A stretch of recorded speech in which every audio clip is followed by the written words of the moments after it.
ಕಾರ್ಯಕ್ರಮ ಇನ್ನು ಕೆಲವೇ ಕ್ಷಣಗಳಲ್ಲಿ ಪ್ರಾರಂಭ ಆಗ್ತಾ ಇದೆ. ಸನ್ಮಾನ್ಯ ಮಂತ್ರಿಗಳು ಕೂಡ ವೇದಿಕೆಯ ಆಗಮಿಸ್ತಾ ಇದ್ದಾರೆ. Professor Ajay K Sood sir ಅವರನ್ನು, ಅಕಾಡೆಮಿಯ ಮಾನ್ಯ ಅಧ್ಯಕ್ಷರಾದ ಪ್ರೊಫೆಸರ್ ಎಸ್ ಅಯ್ಯಪ್ಪನ್ ಸರ್ ಅವರನ್ನು, ವಿಜ್ಞಾನ ಮತ್ತು ತಂತ್ರಜ್ಞಾನ ಇಲಾಖೆಯ ತಾಂತ್ರಿಕ ನಿರ್ದೇಶಕರಾದ ಶ್ರೀ ಬಸವರಾಜು ಸರ್ ಅವರನ್ನು ಹಾಗೂ ಅಕಾಡೆಮಿಯ ಮುಖ್ಯ ಕಾರ್ಯನಿರ್ವಾಹಕ ಅಧಿಕಾರಿಗಳಾದ ಡಾಕ್ಟರ್ ಎಂ ರಮೇಶ್ ರವರನ್ನು ಆಹ್ವಾನಿಸುತ್ತಿದ್ದೇವೆ. ದಯಮಾಡಿ ವೇದಿಕೆಯಲ್ಲಿ ಆಸೀನರಾಗಬೇಕೆಂದು ತಮ್ಮಲ್ಲಿ ಕೋರಿಕೆ ಸರ್. ಅಪ್ಪಣೆ ಮೇರೆಗೆ ಕಾರ್ಯಕ್ರಮವನ್ನು ಪ್ರಾರಂಭ ಮಾಡ್ತಾ ಇದ್ದೀವಿ. ಮೊದಲನೆಯದಾಗಿ ತಮಗೆಲ್ಲರಿಗೂ ಶುಭೋದಯಗಳು.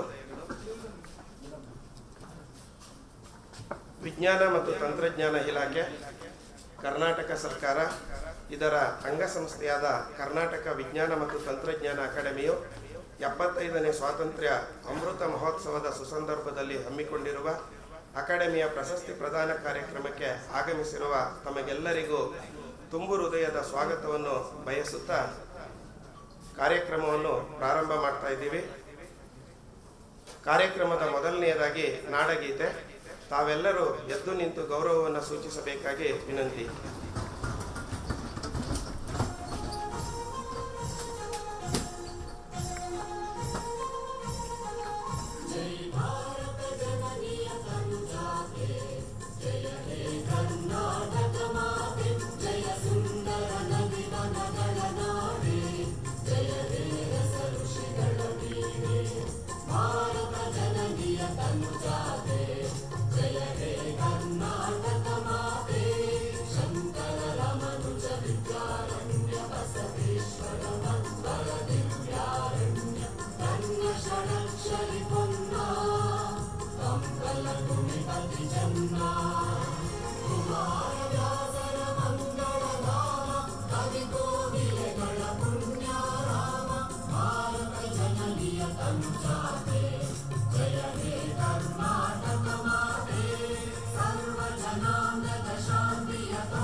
ಈಗ ಅಕಾಡೆಮಿಯ ಗೀತೆ ರಚನೆ ಖ್ಯಾತ ಸಾಹಿತಿ ಪ್ರೊಫೆಸರ್ ದೊಡ್ಡರಂಗೇಗೌಡರವರು, ಸಂಗೀತ ಸಂಯೋಜನೆ ಮತ್ತು ಗಾಯಕಿ ಶ್ರೀಮತಿ ಎಂ.ಡಿ. ಪಲ್ಲವಿಯವರು.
ಜ್ಞಾನ ವಿಜ್ಞಾನ ಸಂಬ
ಅಕಾಡೆಮಿಯ ಮಾನ್ಯ ಅಧ್ಯಕ್ಷರಾದ ಪ್ರೊಫೆಸರ್ ಎಸ್ ಅಯ್ಯಪ್ಪನ್ರವರು ವೇದಿಕೆ ಮೇಲೆ ಆಸೀನರಾಗಿರುವ ಎಲ್ಲ ಗಣ್ಯರನ್ನು ಸ್ವಾಗತಿಸಬೇಕೆಂದು ಕೋರುತ್ತೇನೆ. ಮೊದಲನೆಯದಾಗಿ ಕಾರ್ಯಕ್ರಮದ ಉದ್ಘಾಟಕರು ಹಾಗೂ ಮುಖ್ಯ ಅತಿಥಿಗಳಾದ ಮಾನ್ಯ ಉನ್ನತ ಶಿಕ್ಷಣ, ಮಾಹಿತಿ ತಂತ್ರಜ್ಞಾನ, ಜೈವಿಕ ತಂತ್ರಜ್ಞಾನ, ವಿಜ್ಞಾನ ಮತ್ತು ತಂತ್ರಜ್ಞಾನ, ವಿದ್ಯುನ್ಮಾನ, ಕೌಶಲ್ಯಾಭಿವೃದ್ಧಿ, ಉದ್ಯಮಶೀಲತೆ ಹಾಗೂ ಜೀವನೋಪಾಯ ಸಚಿವರಾದ ಸನ್ಮಾನ್ಯ ಡಾಕ್ಟರ್ ಅಶ್ವಥ್ ನಾರಾಯಣರವರಿಗೆ ಹಾರ್ದಿಕ ಸ್ವಾಗತ.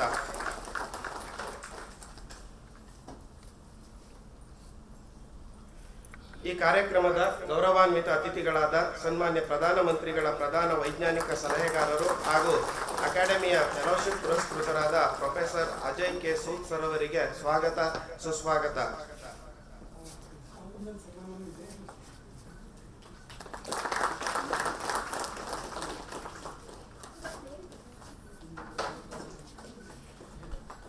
ವಿಜ್ಞಾನ ಮತ್ತು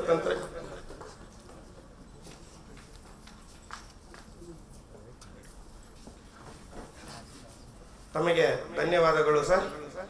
ಈಗ ಕಾರ್ಯಕ್ರಮದ ಮುಖ್ಯ ಅತಿಥಿಗಳು ಹಾಗೂ ಸನ್ಮಾನ್ಯ ಸಚಿವರು ಆದ ಡಾಕ್ಟರ್ ಅಶ್ವಥ್ ನಾರಾಯಣ್ ಸರ್ ಅವರು ಹಾಗೂ ವೇದಿಕೆ ಮೇಲೆ ಆಸೀನರಾಗಿರುವ ಎಲ್ಲ ಗಣ್ಯರು ಇವತ್ತಿನ ಈ ಒಂದು ಕಾರ್ಯಕ್ರಮವನ್ನು ಉದ್ಘಾಟಿಸಬೇಕೆಂದು ಕೋರುತ್ತೇನೆ.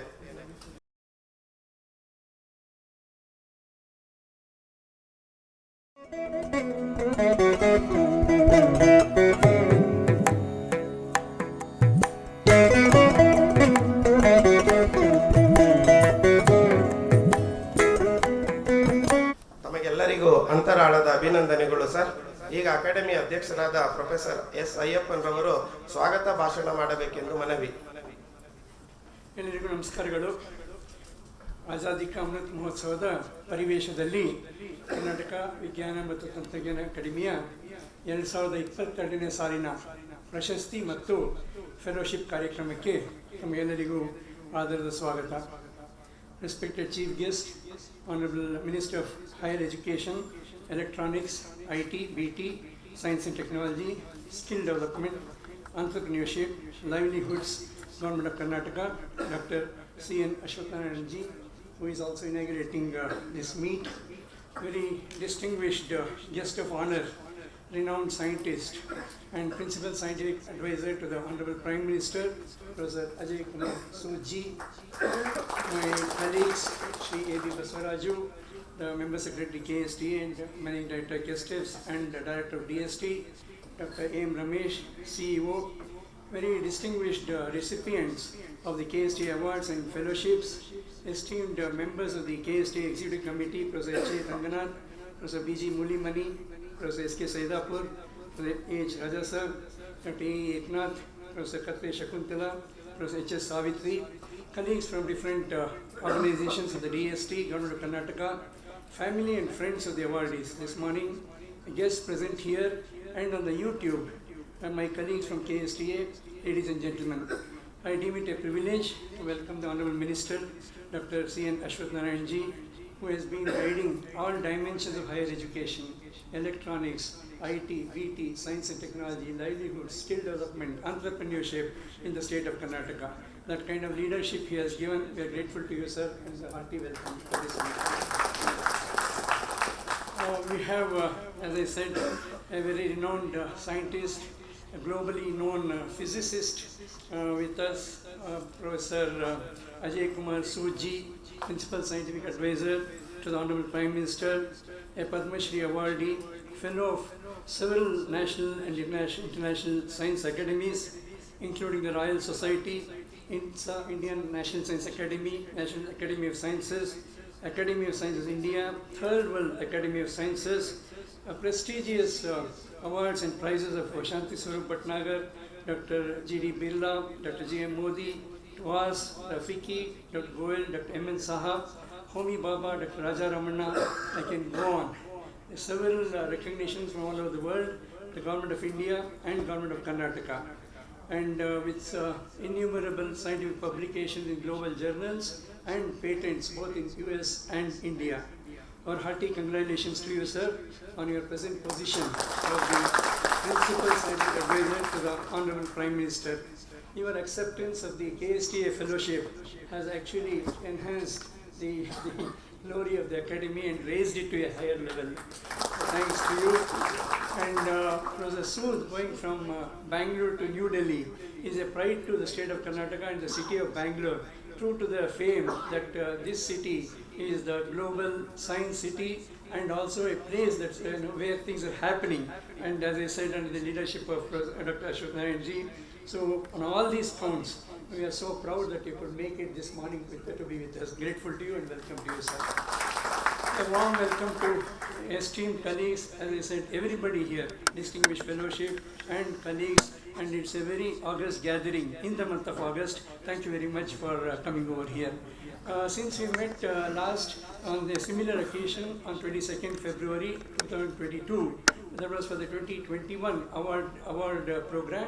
Then we celebrated the Science Week of the DST Government of India, coordinated by Government of Karnataka and the KSTA.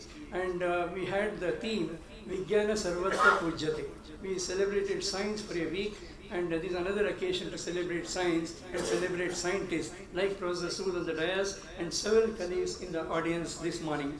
And on that occasion, we had several things like exhibition, competitions, science dramas, and so on.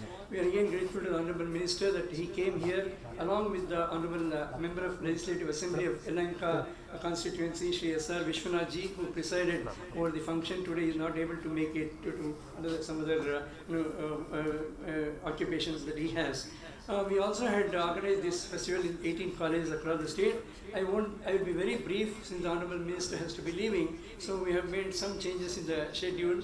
And very quickly, we had 11 Amrit Mahotsav, Azadi Amrit Mahotsav lectures by 11 awardees of the KSTA, 30 webinar talks, 88 small grants, about 22 lakh rupees, 81 short-term studies with about 28 lakh rupees. We have MOUs today. This academy has MOUs with, you name the organization, including DBT, DST, CSI, and so on, 52 in number. The total fellowships, yesterday our distinguished senior colleague, Professor Sood, was asking how many are the fellows as of now. It's 127 today, as of today, and then with the induction to this morning, we'll be reaching about 177. And Professor Sood has been the president of several academies in India. Even presently, he is president of one major science academy. So he takes keen interest in the work of academies. So this quickly, sir, what we are, and we have institutional members 8, and our website visitors are at least 8,000 per month, and the total visitors are about 13,000. Unique visitors are 8,000 every month. And we conduct the talent search program across the state, and we have so far distributed about 100 talks, DVs, to about 450 schools across the state in Kannada. ಇದಲ್ಲದೆ publications ಕೂಡ ನಾವು we bring out continuously. Today 2 important publications are being released. One on the valuation of terrestrial ecosystem services by Dr. T.V. Ramchandra as a strategy paper, and another approach paper on mineral exploration by Dr. Prabhakar. We also had a national conference on science and technologies for startups only last week, that's on the 19th to 21st July in Tumkuru. We have the Vision 2030 document with us, and a few action points are: we want to be a platform for science, technology, and innovation networking in the state and across the country. Centers of excellence in GIS, environmental impact assessment and management, and IPM. We also want to be a mentoring center and incubator for science-led enterprises, and also for the teachers, particularly the +2. That's what we are focusing on. A center for foresighting and policy in STI for the state, and then virtual science labs. That's where we have signed an MOU with the CSIR. And last time our Honorable Minister mentioned that we should be undertaking activity learning for schools. That's one other item, sir, that we are taking up this year. Science Content and Digital Resource Center. Finally, sir, to increase the scientific temper in the state of Karnataka in particular and all over the country. With these words, we seek your guidance in our endeavors. Once again, thank you, immense thanks to you for coming over this morning. ನಿಮಗೆಲ್ಲರಿಗೂ ಕೃತಜ್ಞತೆಗಳು ಮತ್ತು ನಮಸ್ಕಾರಗಳು. ಬಹಳ ಧನ್ಯವಾದ. Thank you very much. With a small change in the program, a felicitation that the Honorable Minister desired on behalf of the Department of Science and Technology, Government of Karnataka, to the Principal Scientific Advisor to the Honorable Prime Minister, by the Honorable Minister himself at this stage, to Professor Sood. We request you, sir.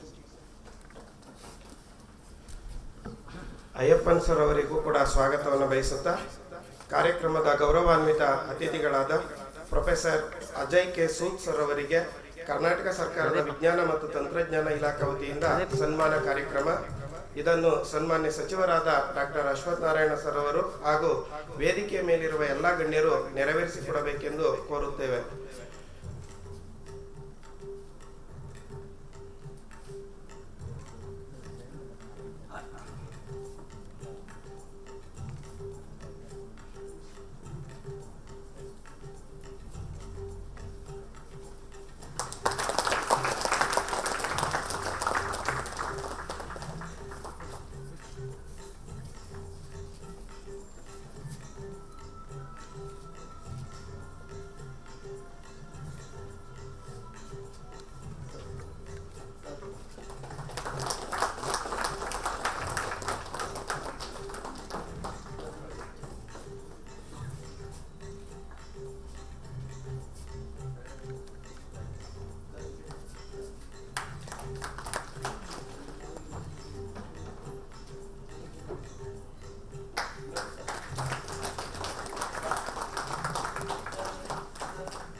ನಮ್ಮ ಸನ್ಮಾನವನ್ನು ಸ್ವೀಕರಿಸಿದ ಹಾಗೂ ಸನ್ಮಾನಿಸಿದ ಎಲ್ಲರಿಗೂ ಧನ್ಯವಾದಗಳು.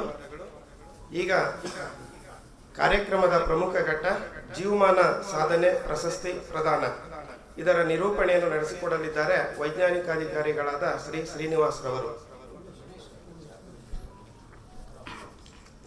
ಎಲ್ಲರಿಗೂ ನನ್ನ ನಮಸ್ಕಾರಗಳು. KSTA Lifetime Achievement Awards carry a gold medal, cash prize, certificate and honorary fellowship of the Academy. Now I request the Honorable Minister and dignitaries on the dais to kindly present awards of the Academy 2022. KSTA Professor C.N. Rao Lifetime Achievement Awards in Science and Technology. Dr. C.A. Viraktamar, former Professor Emeritus, University of Agricultural Sciences, Bangalore.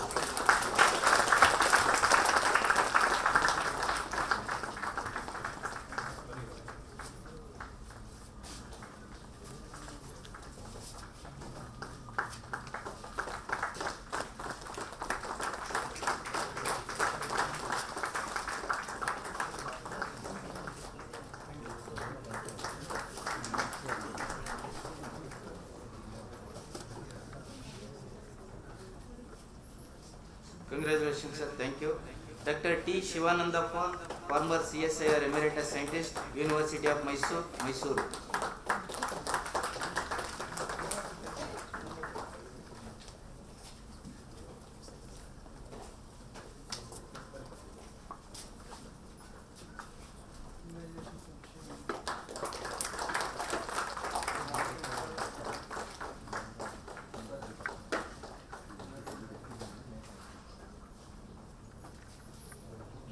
KSTA Lifetime Achievement Award in Science Communication, Dr. K.V. Rao, Director, Vilikula Regional Science Center, Mangaluru.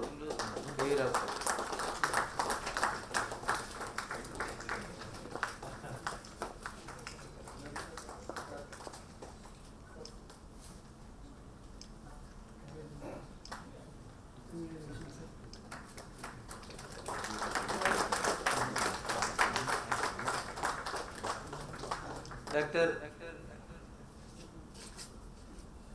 Dr. N. Someshwara, famous physician, Bengaluru, Dr. N. Someshwara. Dr. N. Someshwara, sir.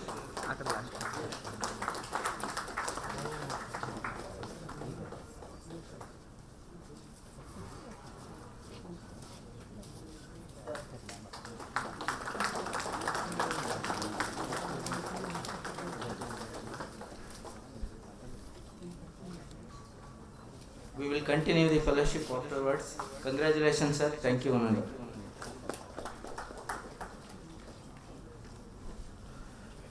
ನಮ್ಮ ಪ್ರಶಸ್ತಿಗಳನ್ನು ಸ್ವೀಕರಿಸಿದ ಹಾಗೂ ನೀಡಿದಂಥ ತಮಗೆಲ್ಲರಿಗೂ ಕೂಡ ಧನ್ಯವಾದಗಳು sir. ಈಗ ಮಾನ್ಯ ಸಚಿವರು ಮುಖ್ಯ ಅತಿಥಿಗಳ ಭಾಷಣವನ್ನು ಮಾಡಬೇಕೆಂದು ಕೋರುತ್ತೇನೆ.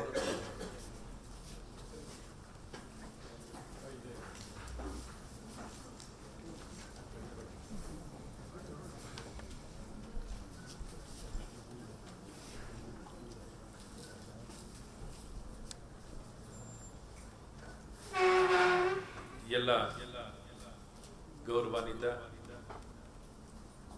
ವಿಜ್ಞಾನಿಗಳೇ, ತಂತ್ರಜ್ಞಾನಿಗಳೇ, ಆವಿಷ್ಕಾರವಂತರು, ಈ ದಿನ ಕರ್ನಾಟಕ ರಾಜ್ಯ ಸರ್ಕಾರದ ಅಂಗಸಂಸ್ಥೆ ಕರ್ನಾಟಕ ಸೈನ್ಸ್ ಅಂಡ್ ಟೆಕ್ನಾಲಜಿ ಅಕಾಡೆಮಿಯ ವತಿಯಿಂದ ಪ್ರತಿ ವರ್ಷದಂತೆಯೇ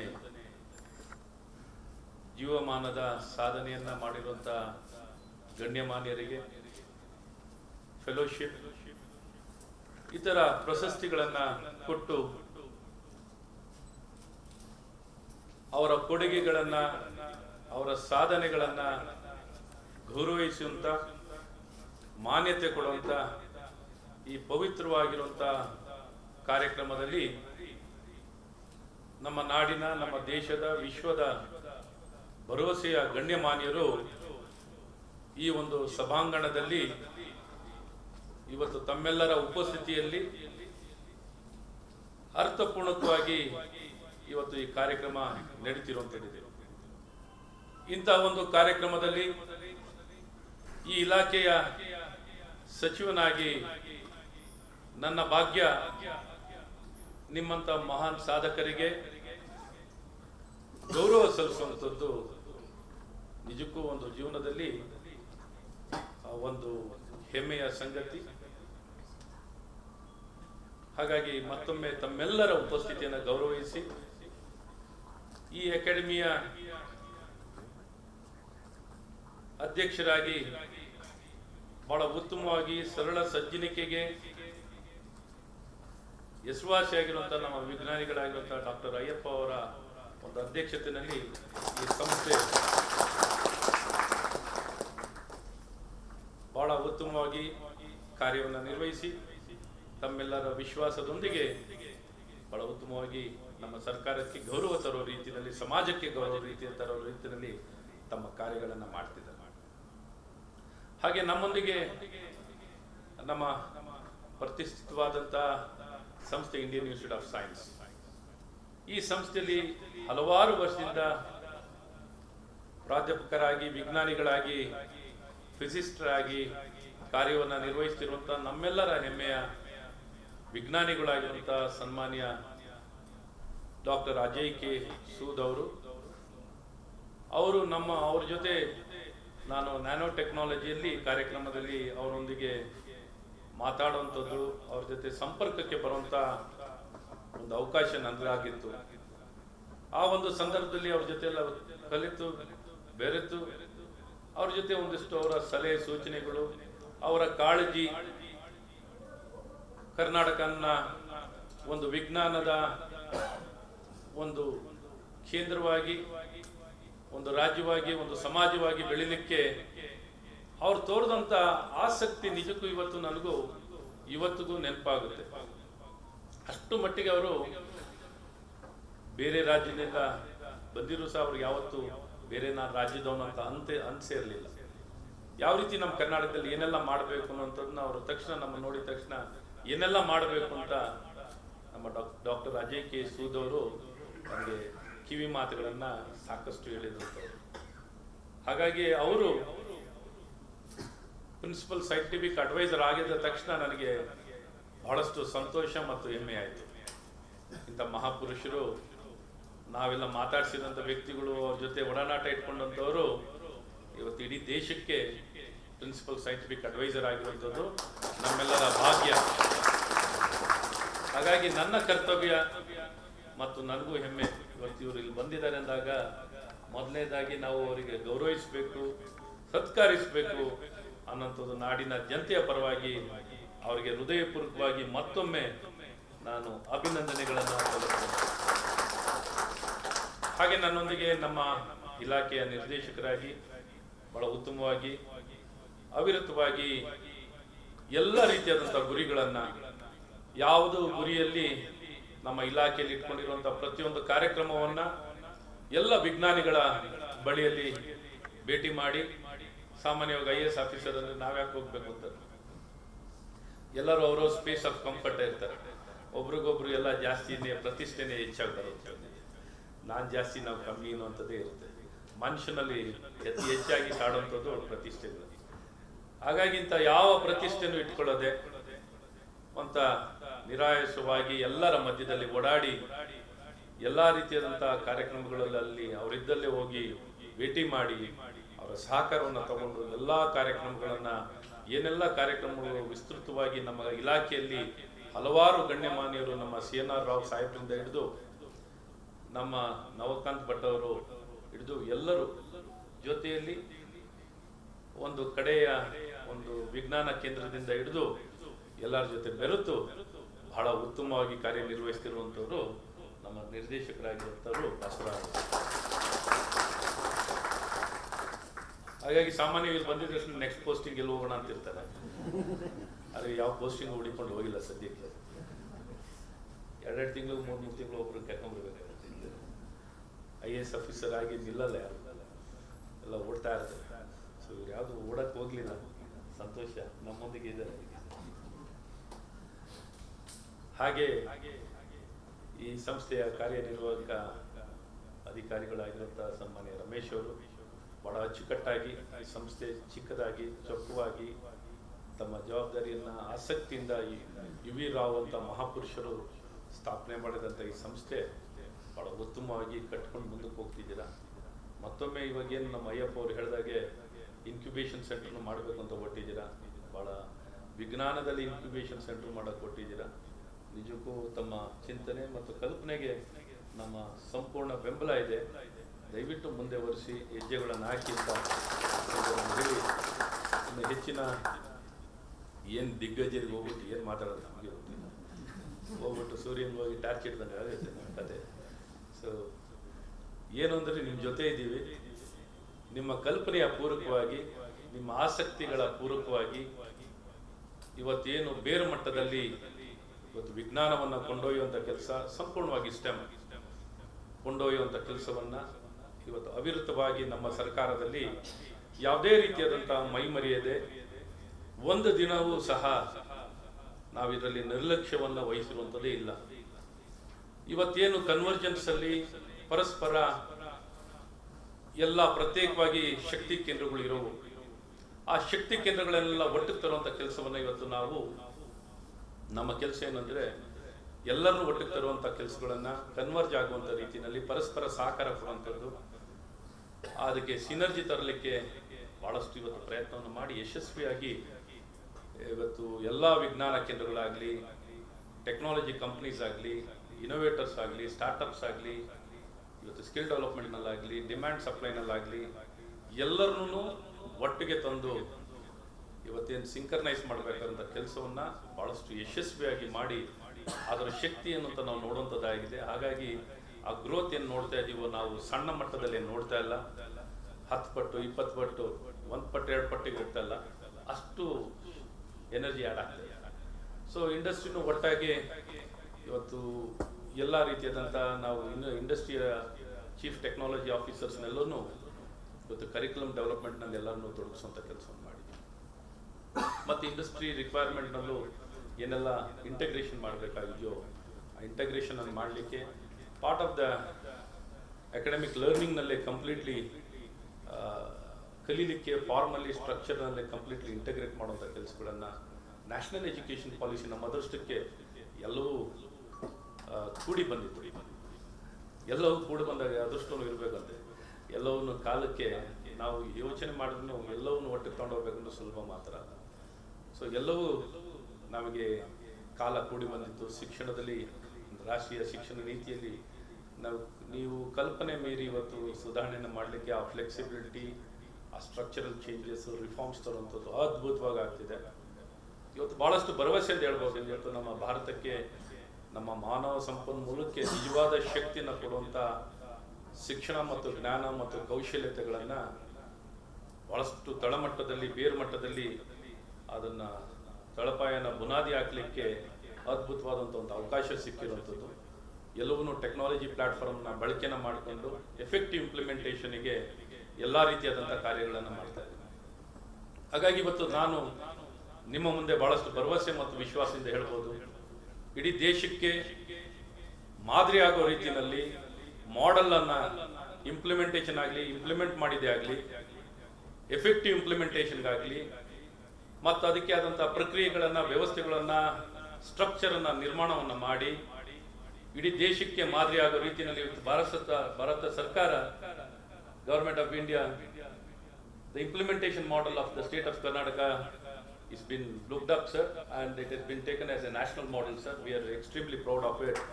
And, that has shown that we have done our job and our work very effectively. That has we've been recognized and accepted.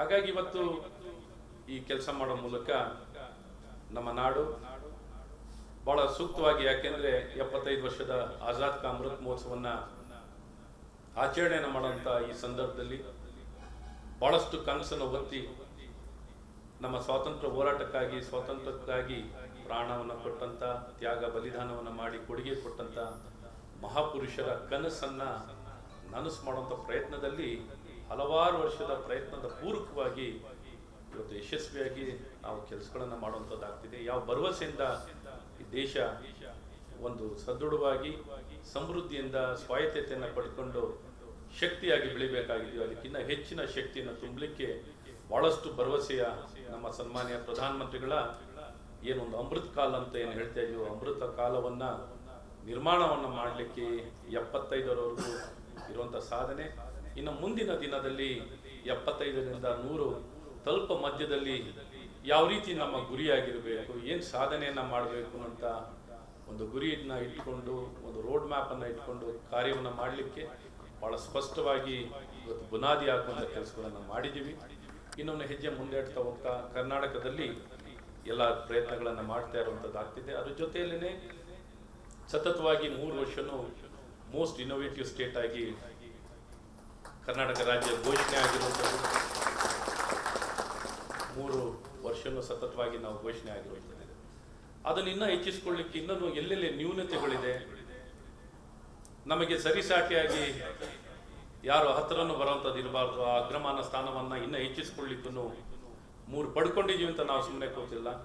ನಮ್ಮ ನ್ಯೂನತೆಗಳು ಎಲ್ಲಿದೆ, ಲೋಪದೇಶಗಳು ಎಲ್ಲೆಲ್ಲಿದೆ ಅಂತ ಅದನ್ನು ನೋಡಿ ಅದನ್ನು ಸರಿಪಡಿಸ್ಕೊಳ್ಳಿಕ್ಕೆ ಪ್ರಶಸ್ತಿ ಬಂದ ಹಿನ್ನೆಲೆಯಲ್ಲೇನೆ ತಕ್ಷಣನೇ ಬೇರೆ ಬೇರೆ ನ್ಯೂನತೆಗಳನ್ನು ಸರಿಪಡಿಸ್ಕೊಳ್ಳಿಕ್ಕೆ ತಕ್ಷಣ ಸಭೆಗಳನ್ನು ಕರೆಸಿ ಅದನ್ನೆಲ್ಲ ಸರಿಪಡಿಸ್ಕೊಳ್ಳಿಕ್ಕೂ ಕ್ರಮಗಳನ್ನು ವಹಿಸ್ತಾ ಇರ್ತೀವಿ. ಹಾಗಾಗಿ ಎಲ್ಲೂ ಒಂದು ಕಡೆ ಮೈಮರಿಯುವಂಥ ಕೆಲಸಗಳು ಮಾಡೋಕ್ಕೆ ಹೋಗಲ್ಲ. ಸ್ಪೆಸಿಫಿಕ್ ಆಗಿ, ನಿರ್ದಿಷ್ಟವಾಗಿ ಯಾವಾಗಲೂ ನಂಬರ್ 1 ಅಂದರೆ ನಂಬರ್ 1 ಇರಬೇಕು, ನಂಬರ್ 2 ಪ್ರಶ್ನೆನೇ ಇಲ್ಲ ಅನ್ನೋಂಥ ರೀತಿಯಲ್ಲಿ ಕೆಲಸವನ್ನು ಮಾಡುವಂಥ ಕೆಲಸವನ್ನು ಮಾಡ್ತೇವೆ. ಅದ್ರ ಜೊತೆಯಲ್ಲಿ ಸ್ಟಾರ್ಟಪ್ನಲ್ಲಿ ನಮಗೆ ಟಾಪ್ ಪರ್ಫಾರ್ಮಿಂಗ್ ಸ್ಟೇಟ್ ಅಂತ ಕರೆಯೋರು. ನಾವು ಟಾಪ್ ಎಲ್ಲ ನಮ್ದಲ್ಲ, ಬೆಸ್ಟ್ ಅಷ್ಟೇ ನಮ್ದು.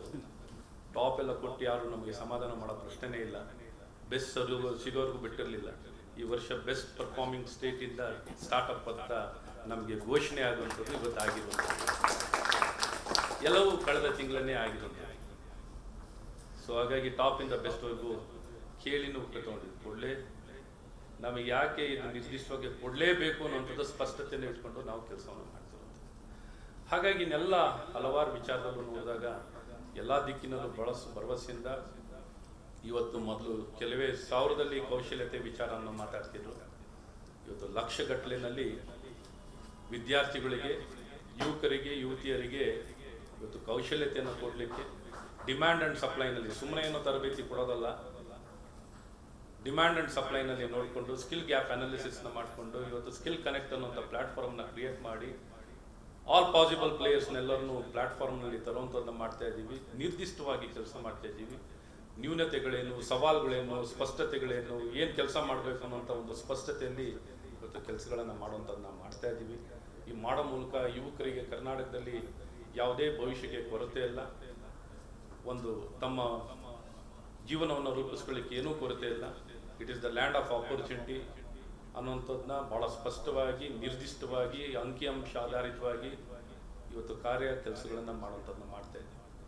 ಹಾಗಾಗಿ ಇವತ್ತು ಲ್ಯಾಂಡ್ ಆಫ್ ಆಪರ್ಚುನಿಟಿ ಇಡೀ ಪ್ರಪಂಚದಲ್ಲಿ ಯಾವ್ದಾರ ಒಂದು ರಾಜ್ಯವಿದ್ದರೆ, ದೇಶವಿದ್ದರೆ, ಒಂದು ನಾಡಿದ್ರೆ ಅದು ಕರ್ನಾಟಕ ಅಂತ ಭಾಳ ಸ್ಪಷ್ಟವಾಗಿ ತಿಳಿಸುವಂಥ ಕೆಲಸವನ್ನು ಮಾಡ್ತಾ ಇದ್ದೀವಿ. ಮತ್ತು ಅತಿ ಹೆಚ್ಚಿನ ಇಡೀ ವಿಶ್ವದಲ್ಲಿ 5ನೇ ಸ್ಥಾನದಲ್ಲಿ ಇವತ್ತು ಟೆಕ್ನಾಲಜಿ ವೆಂಚರ್ ಕ್ಯಾಪಿಟಲ್ನಲ್ಲಿ ಕರ್ನಾಟಕ ರಾಜ್ಯ ಇದೆ. ಇಡೀ ವಿಶ್ವದಲ್ಲಿ, ಕರ್ನಾಟಕದಲ್ಲಿ, ಬರೀ ದೇಶದಲ್ಲ, ಇಡೀ ವಿಶ್ವದಲ್ಲಿ.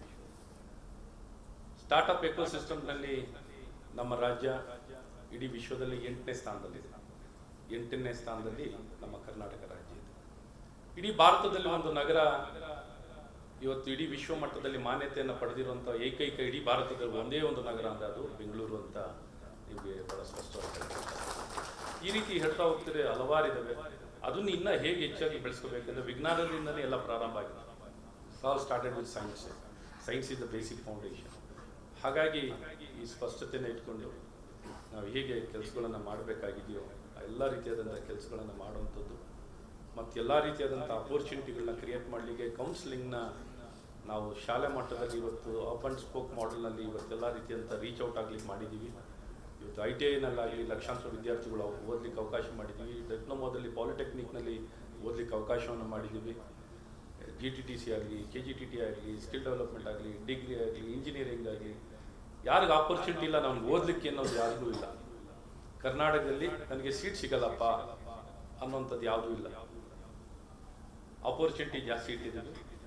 ಮತ್ತು ಎಂಪ್ಲಾಯ್ಮೆಂಟ್ ಆಪರ್ಚುನಿಟಿ ಸಪ್ಲೈಗಿಂತ ಜಾಸ್ತಿ ಇದೆ. ಡಿಮ್ಯಾಂಡ್ ಫಾರ್ ಎಂಪ್ಲಾಯ್ಮೆಂಟ್ ರೇಷು ನೋಡಿದ್ರೆ ನನಗೆ ಭಯ ಆಗುತ್ತೆ. ಅಷ್ಟು ರೇಷುನಲ್ಲಿ ಇವತ್ತು ನಾವು ಟ್ಯಾಲೆಂಟನ್ನು ನಮ್ಮ ಕರ್ನಾಟಕದಲ್ಲಿ 6.5 ಕೋಟಿ ಜನಸಂಖ್ಯೆ ಇದ್ದೀವಿ. ಟ್ಯಾಲೆಂಟ್ ಶಾರ್ಟೇಜ್ ಇದೆ. ಸೊ ಇದೇ ದೊಡ್ಡ ಸಮಸ್ಯೆ ಆಗಿರೋದು. ಕ್ವಾಲಿಟಿ ಆಫ್ ಎಜುಕೇಷನ್ ಕ್ವಾಂಟಿಟೇಟಿವ್ನಲ್ಲಿ ಹೋಗ್ತಾ ಇದ್ದೀವಿ. ಕ್ವಾಲಿಟೇಟಿವ್ನಲ್ಲಿ ಇನ್ನೂ ಆ ಹೆಸರಿನಲ್ಲಿ ಮಾತಾಡುವಂಥ ಭಾಷೆಯಿಂದ ನಾವು ಎತ್ಕೊಂಡಿಲ್ಲ. ಕೆಲವು ಇನ್ನೂ ಪ್ರತಿಷ್ಠಿತವಾದಂಥ ಸಂಸ್ಥೆಗಳು ಅಂದರೆ ಬೆರಳೆಣಿಕೆಯಲ್ಲೇ ಇರುವಂಥದ್ದಿದೆ. ಸೊ ಈ ಬೆರಳೆಣಿಕೆಯಿಂದ ಪರಿಸ್ಥಿತಿ ನಿರ್ಮಾಣ ಆಗಬಾರ್ದು. ಯಾವುದೋ ಒಂದು ಗ್ರಾಮೀಣ ಭಾಗದಲ್ಲೂ ಉತ್ತಮವಾಗಿರುವಂಥ ಸಂಸ್ಥೆ ನಿರ್ಮಾಣ ಮಾಡಬೇಕು ಅಂತ ಭಾಳ ಸ್ಪಷ್ಟ ಉದ್ದೇಶ ಇಟ್ಕೊಂಡಿದ್ದೀವಿ. ಇಂಥ ನಗರ, ಇಂಥ ಸ್ಥಳ, ಇಂಥ ಸಂಸ್ಥೆನೇ ಒಂದೇ ಭಾಗಕ್ಕೆ ಸೀಮಿತವಾಗಿರಬಾರ್ದು.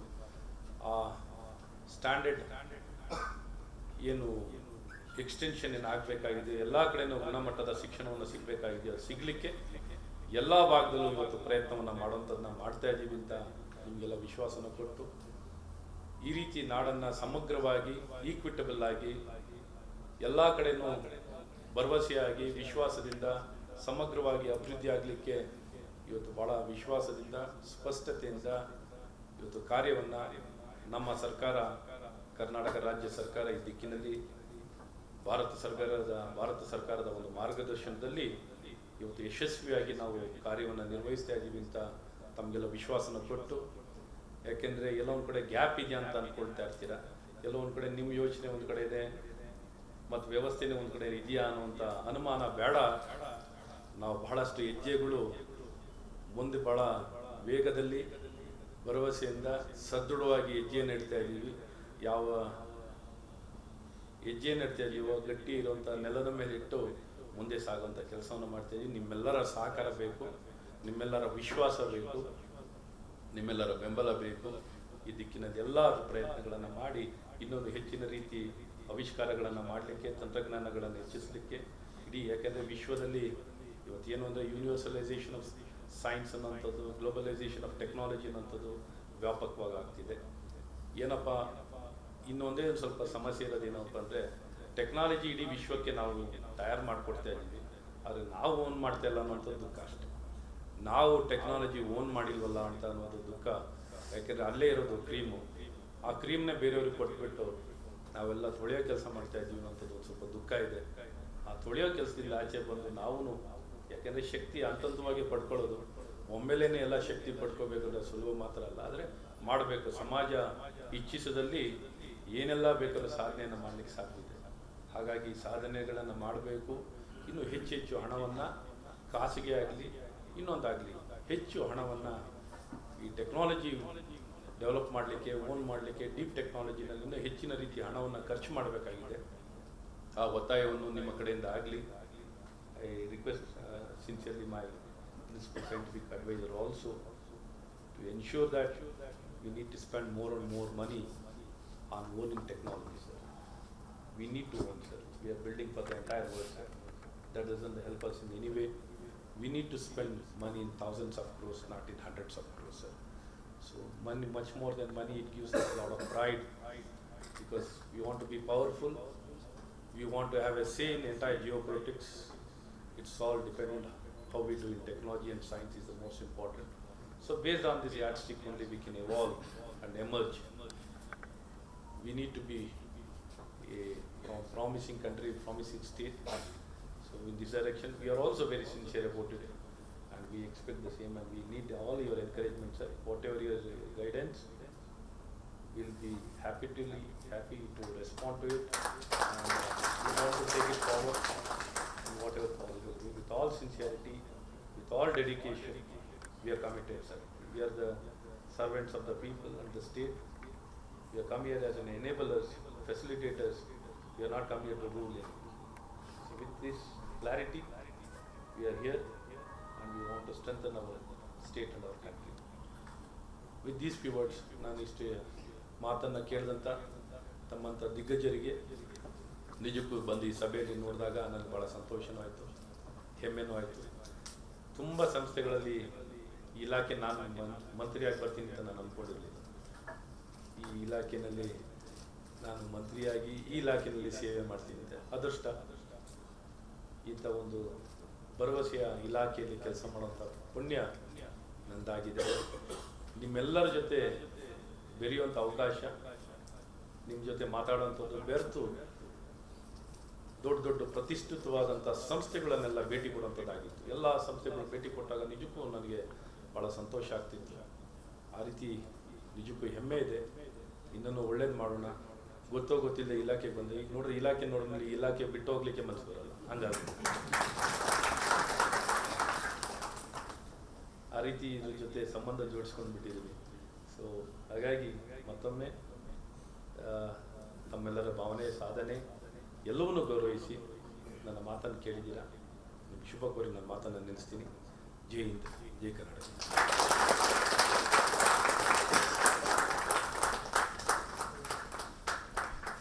ತಮಗೆ ಅಭಿನಂದನೆಗಳು ಸರ್.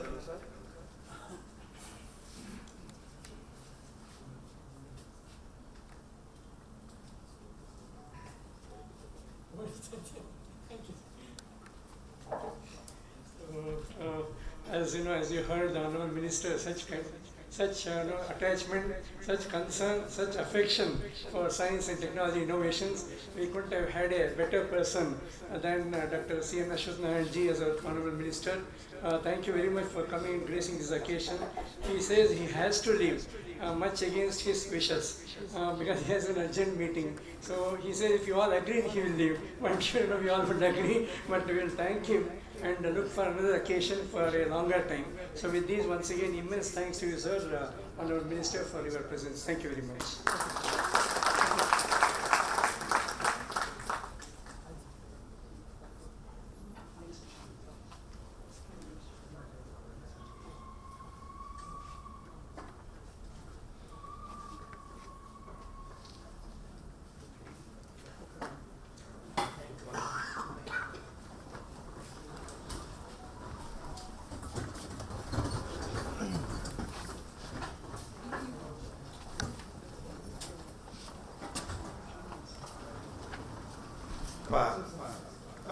ಕಾರ್ಯಕ್ರಮದ ವೇಳಾಪಟ್ಟಿನಲ್ಲಿ ಸ್ವಲ್ಪ ವ್ಯತ್ಯಾಸ ಆಯಿತು. ಅದಕ್ಕಾಗಿ ತಮ್ಮೆಲ್ಲರ ಒಂದು ಕ್ಷಮೆಯನ್ನು ಕೋರ್ತಾ ಈಗ ಮತ್ತೆ ಫೆಲೋಶಿಪ್ ಪ್ರದಾನ ಕಾರ್ಯಕ್ರಮ ಮುಂದುವರಿಯುತ್ತದೆ.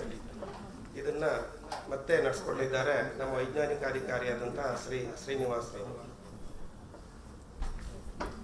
Thank you, sir. KSTA Fellowship 2022. Now I request today's guest of honor, Professor Sood sir, Principal Scientific Advisor to Honorable Prime Minister, Government of India, to kindly present the Fellowship of the Academy 2022. Professor Navakant Bhatt, Professor IISc Bangalore and Chairman Vision Group on Nanotechnology, Government of Karnataka. Welcome.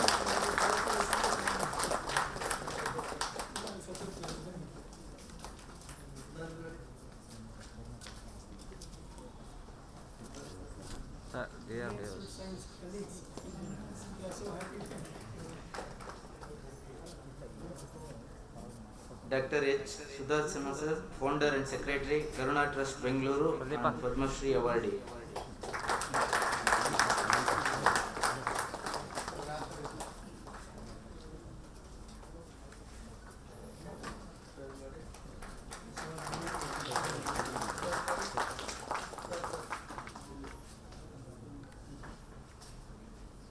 Dr. A.V. Kurpal, Professor, Department of Physiology, St. John's Medical College, Bengaluru.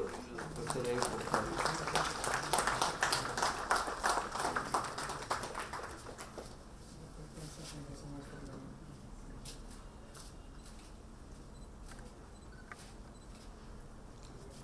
Dr. R.R. Navalgun, former Director, Space Application Center, ISRO, Ahmedabad.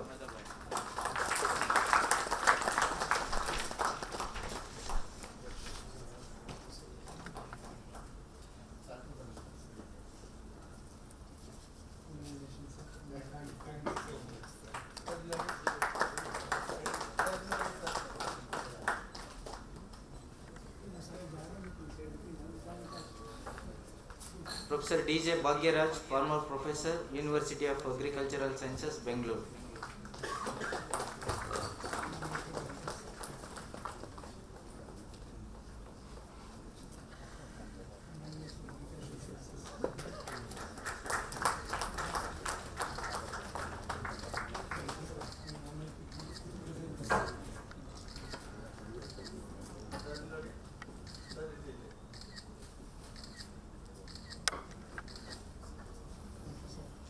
Professor S.S. Vannappa, former Vice Chancellor, KVA FSU, Bidar and Animal Husbandry Commissioner, Government of India, Bengaluru.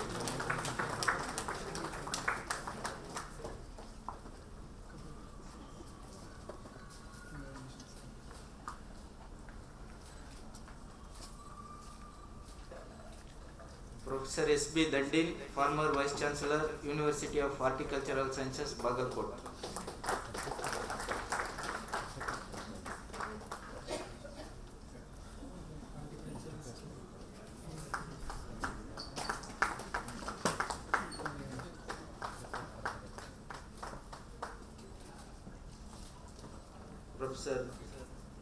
Professor K.M. Indiresh, Vice Chancellor, University of Horticultural Sciences, Bagalkot.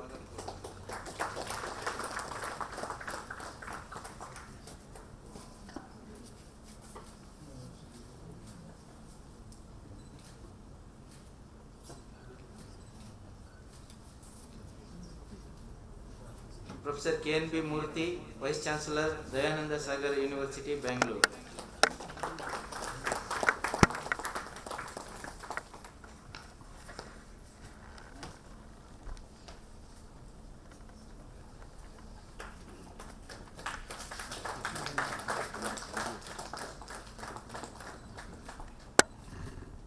Dr. Sridevi Annapurna Singh, Director, CASR, CFTRM, Mysore.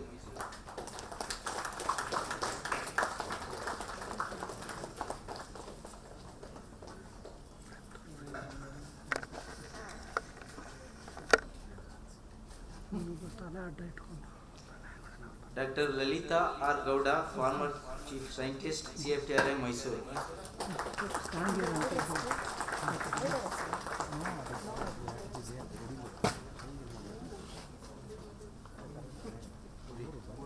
Back.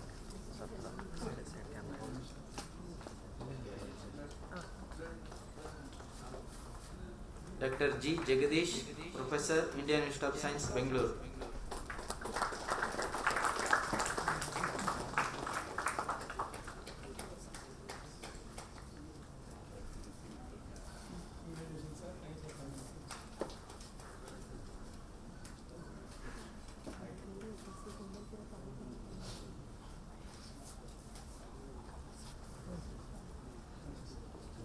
Dr. T.V. Ramachandra, Scientific Officer, Center for Ecological Sciences, Indian Institute of Science, Bangalore.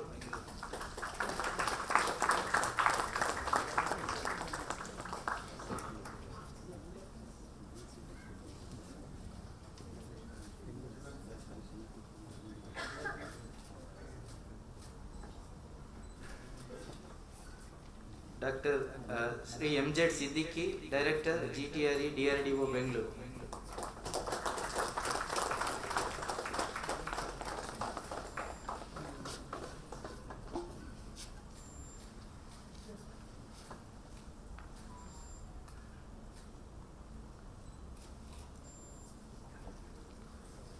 Dr. N. Bhaskar, Advisor, Science and Standards, FSSAI, New Delhi.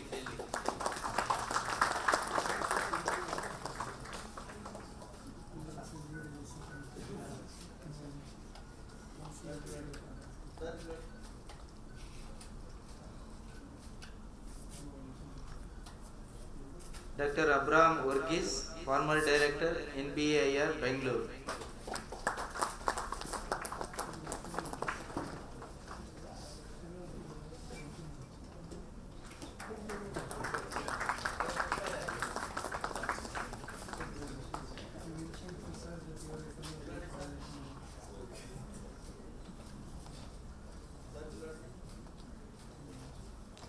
Dr. B. Rangaswamy, Register Evaluation, VTU, Belagavi.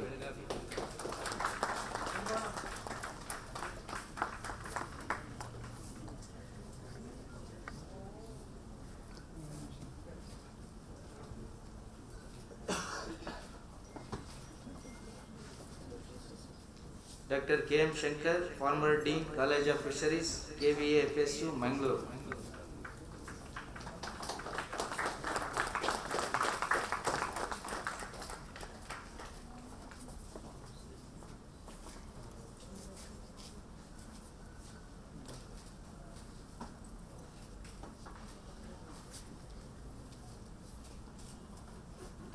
Professor A. Balasubramanian, former Director and Professor EMMRC, University of Mysore, Mysore.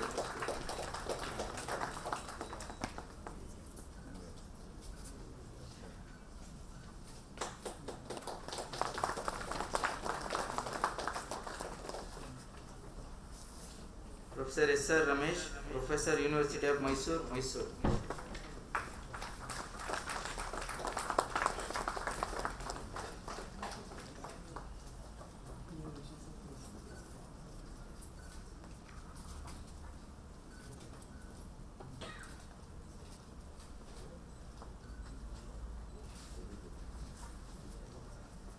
Professor G. D. Veerappagowda, former Professor, TAFR, CAM, Bangalore.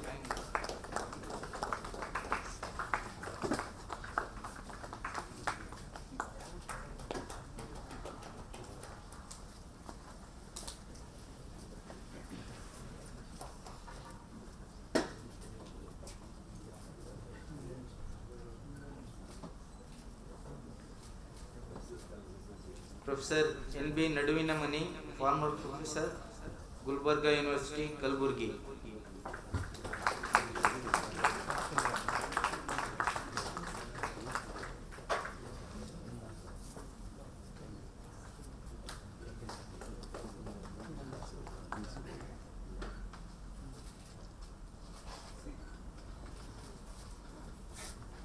Dr. Vishal Rao, Professor and Regional Director, SCG Hospital, Bangalore.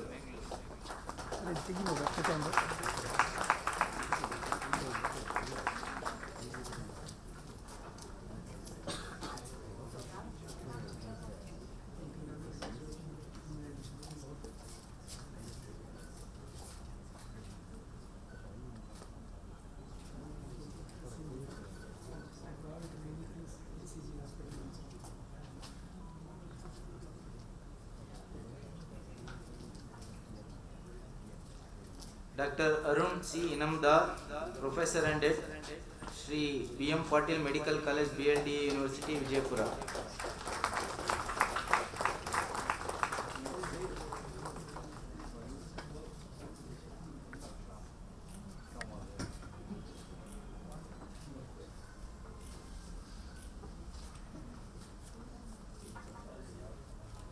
Dr. Subarna Rai, Scientist and Director, ICMR National Institute of Traditional Medicine, Belagavi.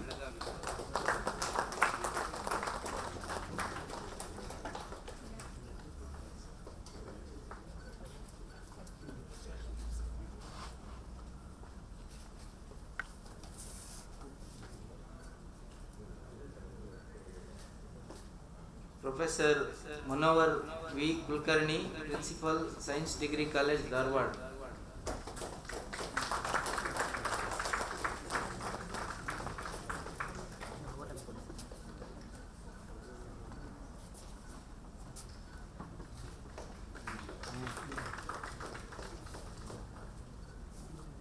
Dr. A. Venkataraman, Professor, Department of Chemistry, Gulbarga University, Kalburgi.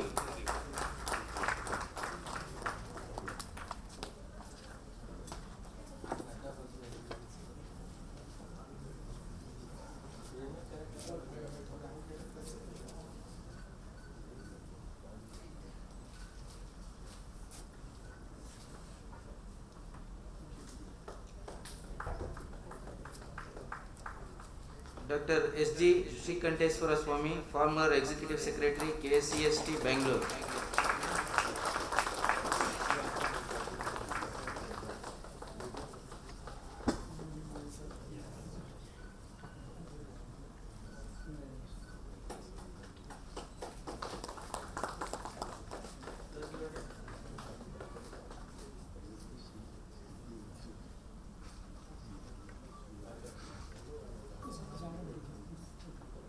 Professor K.M. Rupa, Dean Research, Bangalore Institute of Technology, Bangalore.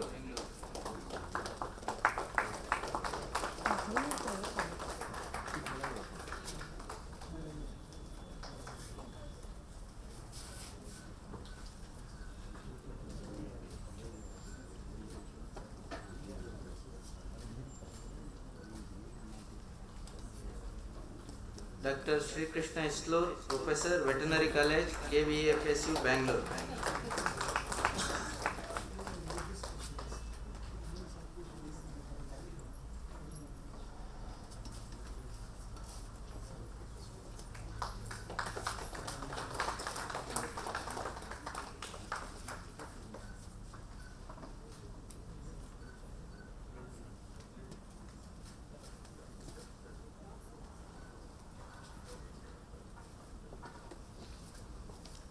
Dr. N.K.S. Gowda, Principal Scientist, NAANP, Bangalore.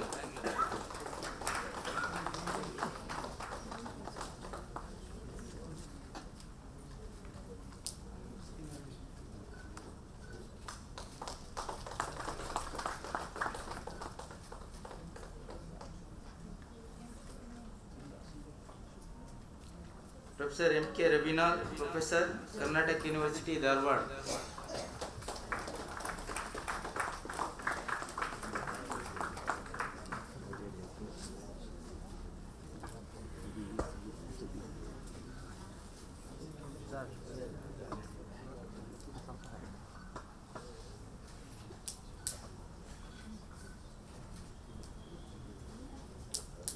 Professor V. Ravishankar Rai, Professor, University of Mysore, Mysore.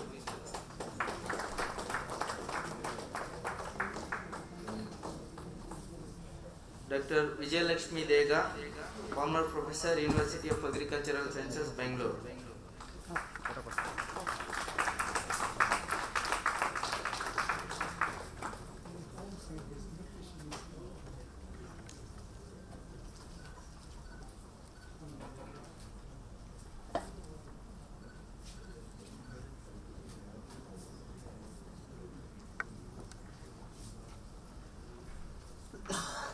Dr. Jagdish R. Tonananavar, Professor, Karnataka University, Dharwad.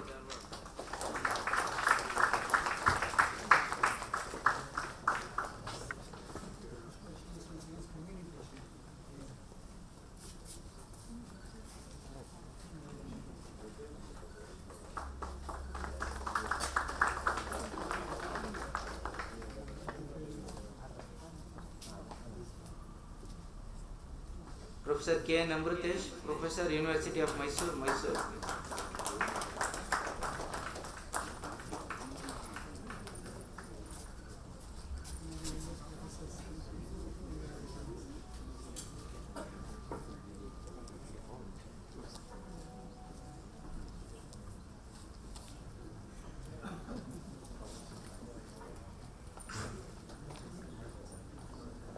Professor M. V. Rajani, National Institute of Advanced Studies, Bangalore.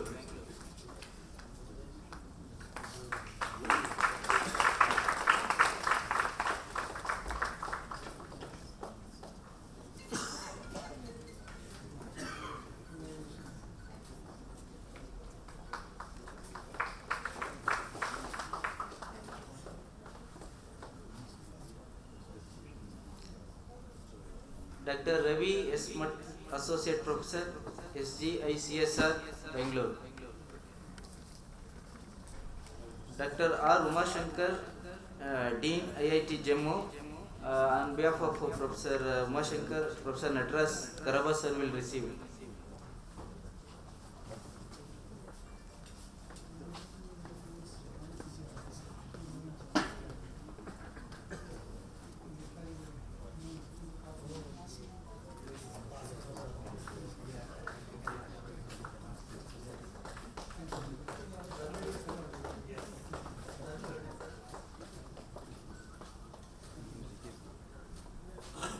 Dr. M. V. Jali, Professor and Medical Director, KLE Hospital, Hubballi. His daughter, Ms. Neha, will receive.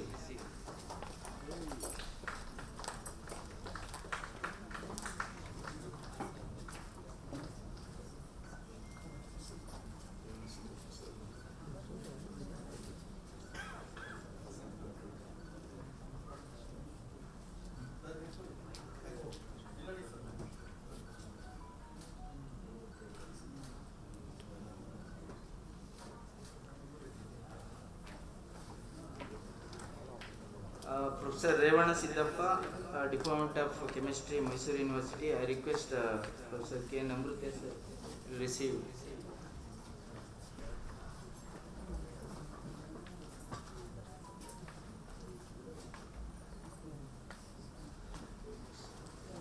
RT, congratulations to all of you and thank you one and all. Now I request again PSA, Honorable Minister, Government of India, Ajay Sud sir, to present the bouquet of flowers to the EC members of the Academy.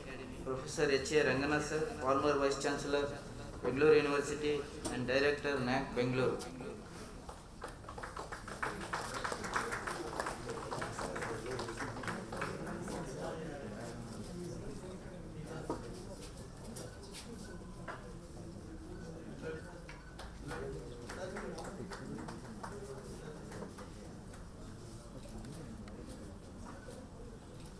Professor S.K. Saidapur, former Vice Chancellor, Karnataka University, Dharwad.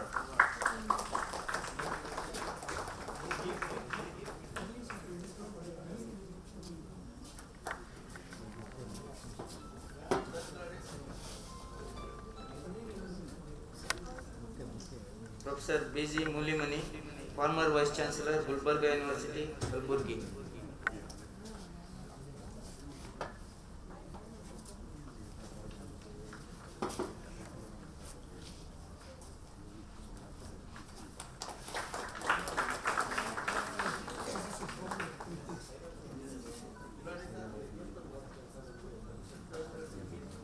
Professor H. Rajasab, former Vice Chancellor, Tumkur University, Tumkur.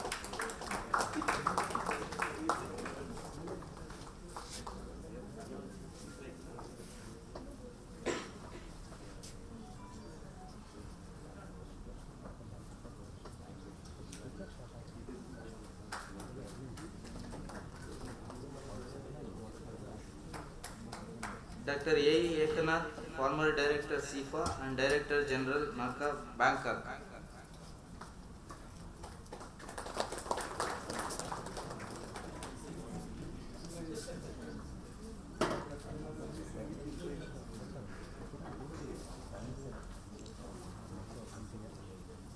Professor Katre Sakuntala, former Dean, Bangalore University, Bangalore.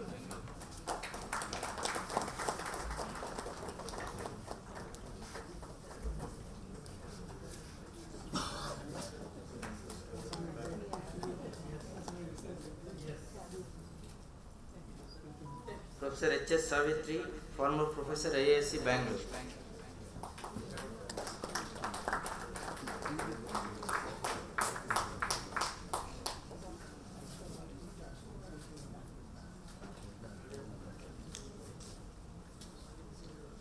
Shri A.B. Basuraj sir, AS, Director Technical and also Member Secretary KSTA.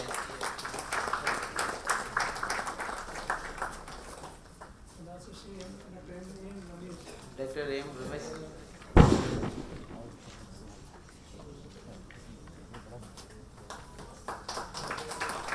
Shri Gopal sir, Finance Officer. Gopal sir.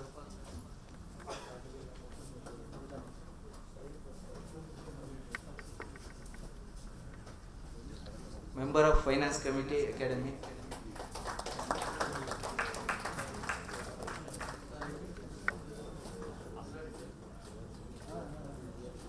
RT, congratulations and thank you one and all. So thank you very much sir. Recipients of the KSTA Fellowship 2022, they are not able to present on this occasion. Professor B. Timmegoda, Vice Chairman, Karnataka Higher Education Council, Bangalore. Dr. C.L.L. Gowda, former Deputy Director General, ICRISAT, Hyderabad. Dr. C.S. Prasad, former Vice Chancellor, MA FSU and Director, ICR, NIANP, Bangalore. Dr. S. Viswanath, former Deputy Director, CSIR, National Aeronautical Laboratory, Bangalore. Dr. A. Adimurthy, Distinguished Professor, IIT Kanpur. And Professor H.R. Ramakrishna Rao, former Professor, Christ College, Bangalore.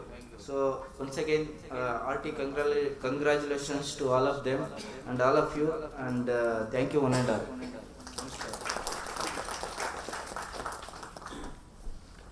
ತಮಗೆಲ್ಲರಿಗೂ ತುಂಬು ಹೃದಯದ ಅಭಿನಂದನೆಗಳು sir. ಹಾಗೆ ಇದರ ನಿರೂಪಣೆಯನ್ನು ನಡೆಸಿಕೊಟ್ಟಂಥ ಶ್ರೀ ಶ್ರೀನಿವಾಸರವರಿಗೂ ಸಹ ಧನ್ಯವಾದಗಳು.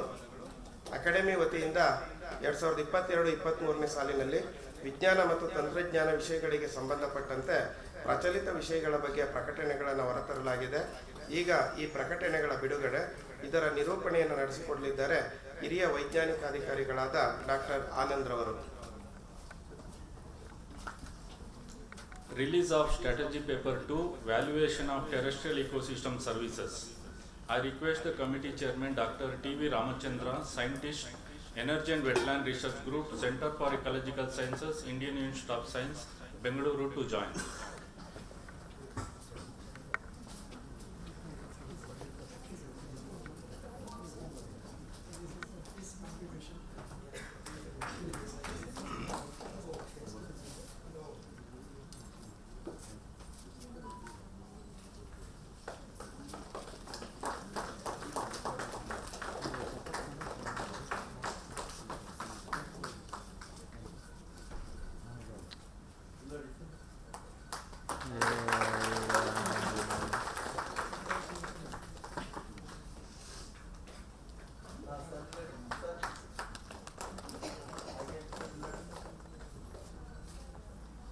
ಪಟ್ಟ sir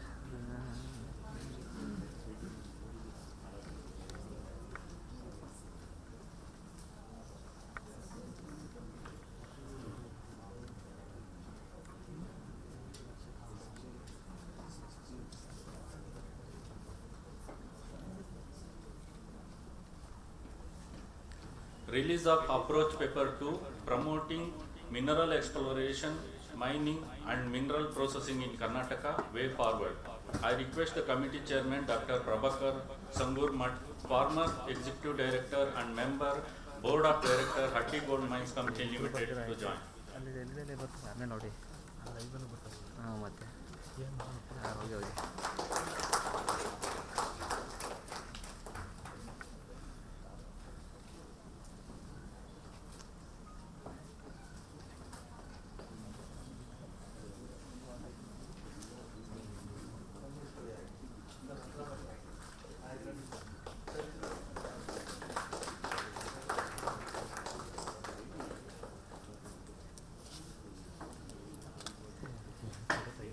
Vijnana Loka special issue. ನಾವು ತೆಗಿತಿದ್ದೀವಿ ಇನ್ನೂ ಕೊಡ್ತಾ ಇದ್ದೀವಿ ಡಾಕ್ಟರ್ ಪಿ ಎಸ್ ಶಂಕರ್ ಅವರ ಪ್ರಧಾನ ಸಂಪಾದಕತ್ವದಲ್ಲಿ ಹೊರತಂದಿರುವ ಸಂಶೋಧನೆಗಳ ಮುಂಚೂಣಿಯಲ್ಲಿ ವಿಜ್ಞಾನ ಮತ್ತು ತಂತ್ರಜ್ಞಾನದಲ್ಲಿ ಹೊಸತೇನು ಎಂಬ ವಿಜ್ಞಾನ ಲೋಕ ವಿಶೇಷ ಸಂಚಿಕೆಯ ಬಿಡುಗಡೆ.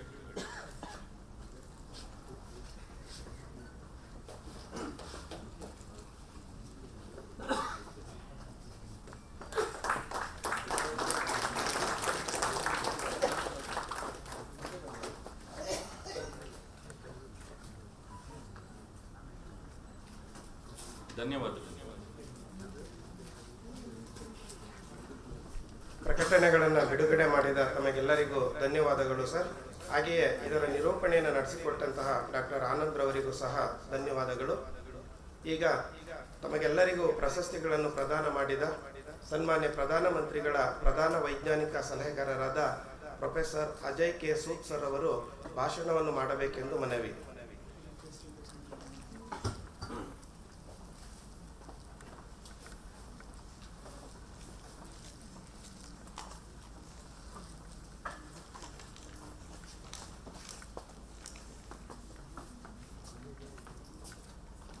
Professor S.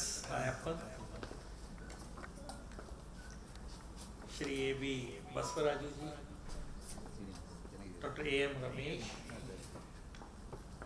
in absence our Honorable Minister Dr. Ashwath Narayan, just left a few minutes back, distinguished fellows here, awardees, ladies and gentlemen. It is indeed a great pleasure for me and indeed an honor for me to be here this morning with all of you to be a part of this function, to recognize the contributions which all of you have made to science and technology in general, and also to the growth of science and technology in state of Karnataka. It's indeed a very proud moment that Karnataka government under KSTA takes this opportunity to put on record our deep appreciation for all the hard work all of you are doing over the years. It's not a small feat. It takes enormous energy to really contribute to this science ecosystem over the years, and then only you can see the difference it can make to the society. So this is an extremely important step that we have these milestones which KSTA has set up in recognizing all of you, and I'm sure it will go a long way to really promote this science and technology whole atmosphere in the state. Actually, Karnataka state has been very exceptional. I shifted here in 1988 from Kalpakkam, from Atomic Energy, when Professor Rao invited me to join Indian Institute of Science in a very unusual way, which is not possible in government these days. Just a 4-line letter inviting me to join IISc. I don't think such a thing can happen or does happen now, but the flexibility and the whole system was so geared up for this. It's very unique that this happened in, I came here in, I remember May 1988 for a talk, and by June 26th I was already a faculty member and joined here. I don't think it can happen anywhere in the world. So they just thought they wanted to have me, and I was coming from Atomic Energy in Kalpakkam actually, from a very, very established lab. I had a flourishing group, but I was very keen to come to a academic institute, and it was made possible by Professor Rao and his entire team in probably less than 4 weeks, and I was here.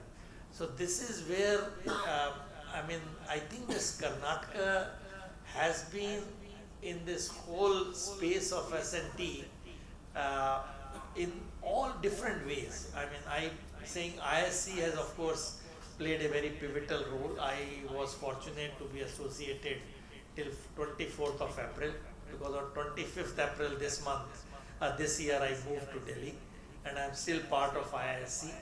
Uh, so this whole ecosystem has been so exceptional in Karnataka, not only in IISc because I had a very ringside view of the whole thing.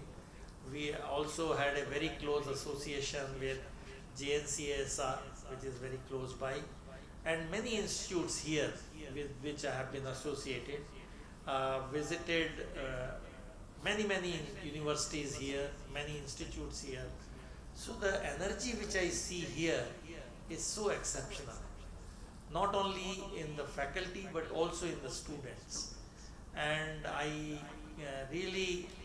very sure that this energy will continue to drive the state and take you to higher heights.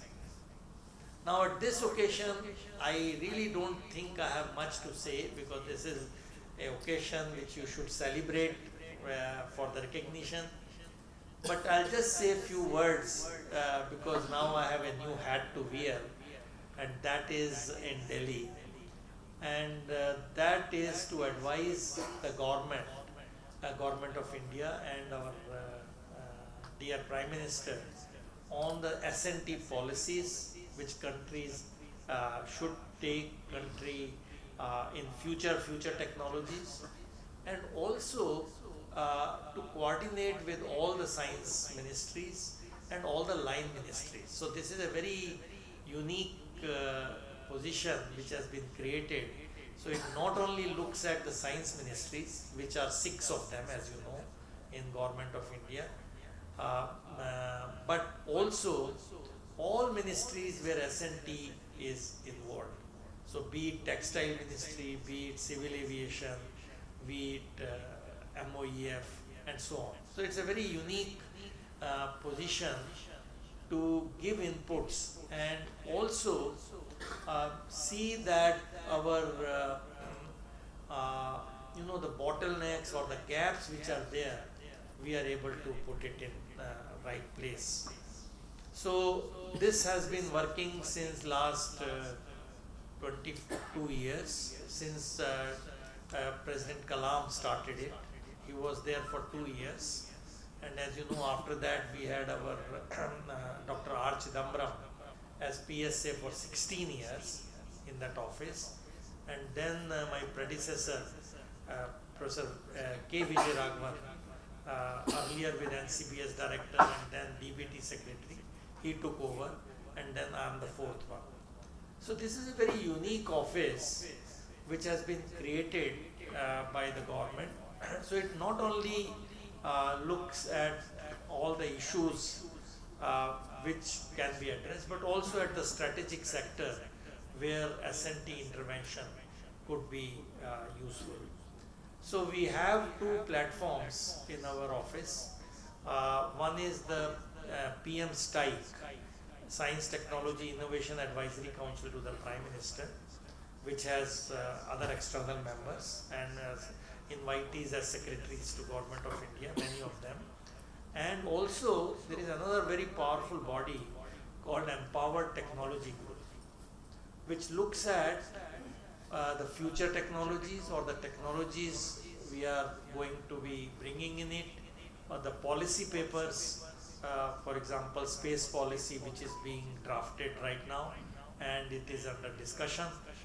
So it's enormous implications of all these policies, because still in many sectors we have to have the enabling mechanisms, which, I mean, things are going on very well, I'm not saying that, but policy interventions are required, and those policy interventions are of course made by the respective ministries, but the office of PSA plays a role in putting all this together and in the ETG and so on. So it's a very challenging job which I find from my academic life, and it's quite a satisfying thing that one can do a lot for the country in that position. So in under this office, we have few missions which have been launched, like Waste to Wealth mission and few more. And we are now looking at other missions which could be very much necessary. And one such thing where Karnataka government has also taken some lead is the One Health mission, which you might have read in the newspaper. So Karnataka government has already launched recently One Health mission, but this One Health mission is not, One Health concept is not new. This is something which we have to all appreciate. Various ministries have been looking at One Health in the sense of taking the human health, the animal health, the wildlife health and the environment together.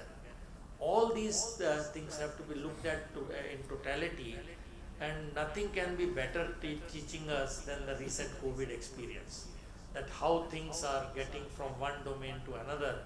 So there are no boundaries here. So this has been a very challenging thing, and nobody tells us that the COVID will be the last pandemic we have suffered. So there is no conservation of misery in this life. You have suffered, but there is no guarantee that next pandemic may or may not occur. So we have to be all ready for it. Only thing is, now we have to be really ready in, I mean, you know that when we started in 2020 January, and March when it was declared a pandemic, we were not ready actually, right? We didn't have the testing kits, we didn't have even the this PPEs, many things, and our vaccination of course had to be developed over the 1 year period and so on. But it's remarkable that all the communities, be it science, engineering, social science, all of you came together to really come up to the challenge to handle this. And it's remarkable that from the testing kits which were being imported in January to March, and many of them, as you must, of course our memory is very short, that's a good thing. We don't remember the miseries. We know that the testing kits were faulty, I mean, which we were importing, because there was no test standards for that. So our country did that, and private partnership was enormous. Actually, I don't think many people know that how the corporates came together to really make a difference. And a lot of it was done, not lot, many of things were done through our office, through strategic alliance. So we brought the corporate sectors and all the labs here in Bangalore and other places, how even the chemicals were made. We didn't even have the right testing chemicals. All that was done in a record time, and the resources not only came from government but also from corporate sector, which we really don't know much. And lot of hospitals which came up in a record time. Again, if you go to our website, so our strategic alliance put them together along with corporate sectors, and so many hospitals in a very short span came up. So this is really the power of all the stakeholders coming together and owning it. Now this need not have to be done only by a pandemic. Pandemic of course did this because it was a problem of survival, but we should really learn from that, and that's what we are trying to do. That learning from that, what can we do to make sure that we all work together along with the government intervention wherever policies are needed and wherever support is needed. The initial support our office has been giving to many projects and so on, so that in a short span of time it can make a difference. And that's what is important, the timely action which could happen by putting all the stakeholders. It couldn't have been done just by scientists or medical doctors or technologists separately. It all happened because all of them came together and so on. So it's really a marvelous story of cooperation and delivery in a record time. Even this oxygen concentrators and so on. So many, actually the list is so big. It's amazing to me that in record time we could make it happen. So this has also taught us now how to be ready if at all there is a future pandemic. Let's wish not, and I hope not, but if wishes were horses, we won't be here. Right? But we know we have to be ready. So then we have been now talking to various concerned people on what are the gaps in our readiness. So One Health, let me again say, it's not a new concept. It has been a concept which is there for last 15, 20 or even more years, and many ministries are doing it. Ministry of Health under ICMR, Department of Biotechnology, MOEF, many of them are doing in their own domain, because you know that you have that zoonotic diseases coming from animal kingdom. But that's not all, there can be other things also. And now you are seeing monkeypox, right? Because before you thought everything is good and we start celebrating the freedom, we have monkeypox. But I am not sure this is the last thing which we will hear. There could be others also. So environmental survey to really detect this in a scientific manner is the need of the hour. So you need to see how do we survey our waste, survey our drains, so that we can get early warnings. So it's already happening in few states. 2 states is happening, and I am sure with all the state governments put together, it will happen. So what we are doing right now in this One Health mission, we are trying to identify.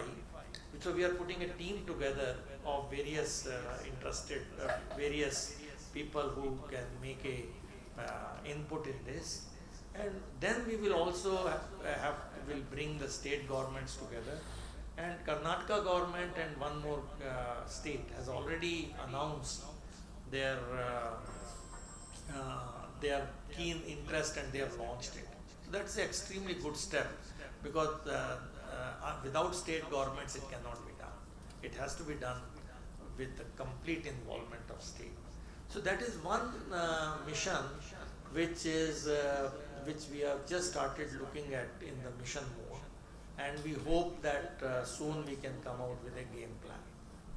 Second thing, which again Karnataka has a keen role to play, is the startup. Now startup is the hot buzz all around. But what we are trying to see is the deep tech startup, where the startup is based on deep technology. Now that, unfortunately, I should say, let's be very honest here, on that we have much more to do. So our startups have come up, which is like a huge number, 67,000 or 70,000, depends on whom you ask and which day of the week. But it's a large number, and we know that we have 49, 50 unicorns, and all that is a good data, very proud of. But question is, if it is all service oriented, how long can we sustain that? So the deep tech part of is absolutely must, because if country has to be a leader, we need to lead in deep tech startups. So now we are again trying to see what are our gaps. It's not that everything is good. It's not that. Everything is not good. Some things have to be worked out. And this is one thing. In that case, again a small input again I'll give you, where again Karnataka is involved. So when you have a deep tech startup, they will need very sophisticated equipments, facilities. You can't be setting up all that in your startup company, because that's not feasible financially and even otherwise. So then there is our office initiative and I'm so glad that Navkant is here. Under Sense and ISC, there is a portal called iSTEM. You can Google it, iSTEM. So there, what has been done, so this is an initiative again from our PSA office. What we have done is, we have put a whole platform, the dashboard of the high-end equipments which have been bought under various agency funding, but the investigator and the institute are willing to share it. And that is already very, very appealing, because already more than 30,000 equipments, or 25,000, 25 to be accurate, something, are already on that. So there is a platform where you can book it, and of course with nominal charge, because equipments have to be maintained and so on, you can access. So this is a very unique thing for deep tech startups. Unless you have that, the deep tech startups cannot take root in India, because where will they go? So this is one very big step which has happened. And another step which is again towards deep tech startup is the database for scientific engineering or medical research papers on one platform. So all the statistics of what is happening in the country, can we do that? Again, not a small order. Things are happening in small ways in few pockets, and now we are creating a big platform again with ISC help.